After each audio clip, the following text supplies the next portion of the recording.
একজন মুসলমান মানেই দুইটা জিনিস তার সমানভাবে, এক হলো নিজেকে নিয়ে ভাবনা, আর এক হলো মানুষের কল্যাণ নিয়ে ভাবনা। কোরআনুল কারীমের মধ্যে আল্লাহ তাআলা বলছে, দেখেন, ইয়া আইয়ুহাল্লাযীনা আমানু আলাইকুম আনফুসাকুম, হে ঈমানদারগণ, হে মুমিনগণ, তোমরা সকলেই নিজেকে গড়ে তোলো, নিজেকে আঁকড়িয়ে ধরো। অর্থ হলো নিজেকে সাজিয়ে তোলো, গড়ে তোলো।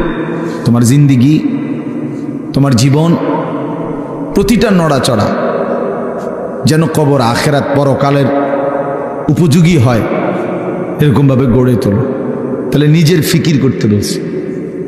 আবার কোরআনুল কারীমের মধ্যে বলছে আল্লাহ, কুনতুম খায়রা উম্মাতিন উখরিজাত লিন্নাস, তোমরা সর্বশ্রেষ্ঠ উম্মত, তোমাদেরকে বানানোই হয়েছে মানুষের জন্য, মানুষের কল্যাণ, মানুষের ভালো, মানুষের আখেরাত, এর জন্যই তোমাদেরকে বানানো হয়েছে। অর্থাৎ তোমরা মানুষদেরকে আল্লাহর দিকে, কল্যাণের দিকে, আখেরাতের দিকে, পরকালীন মুক্তির দিকে ডাকবে।